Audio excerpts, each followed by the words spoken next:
Tamil season டே 46ல் என்ன நடந்திருக்கு அப்படின்னு தெரிஞ்சுக்கணும்னா நம்ம சேனலுக்கு சப்ஸ்கிரைப் பண்ணி வீடியோவை லைக் பண்ணுங்கள். அது என்னென்னு பார்த்தீங்கன்னா, புது டாஸ்க் ஒன்று பிக் பாஸ் கொடுத்துருக்காங்க. இது ஓரளவுக்கு ஓகேவான டாஸ்க்காக இருக்குது. அதாவது ப்ராப்பர்ட்டிஸ் இருக்கும், அதுக்கு ஏற்ற மாதிரி சாங்ஸ் வரும், அதை வந்து எடுக்கணும் அப்படின்றது தான். இந்த டாஸ்கில் பார்த்தீங்கன்னா, வினோத் வந்து இந்த கரகாட்டம் பற்றின ஒரு இது வரும்போது தலையில் வைக்கிற அந்த கரகம் இருக்கு இல்லைங்களா, அது வந்து எடுக்கிறதுக்கு ஓடுறாரு. அப்போது கூட திவ்யா, கனி எல்லாருமே வராங்க. கனி அவர் தள்ளி விடுற மாதிரி தான் தெரியுது அந்த ப்ரோமோவில்.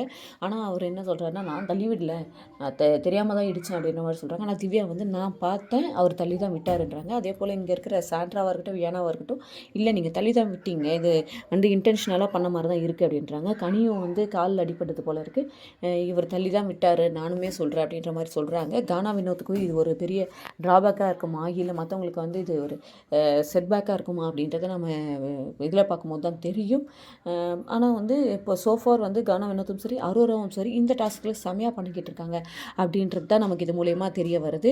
பார்க்கலாம் இந்த டாஸ்கில் யார் அதிக பாயிண்ட் எடுக்கிறாங்க, இது மூலயமா நாமினேஷன் ஃப்ரீ பாஸ் கிடைக்குமா அப்படின்னு நம்ம வெயிட் பண்ணி பார்த்தா தான் தெரியும். So wait and watch.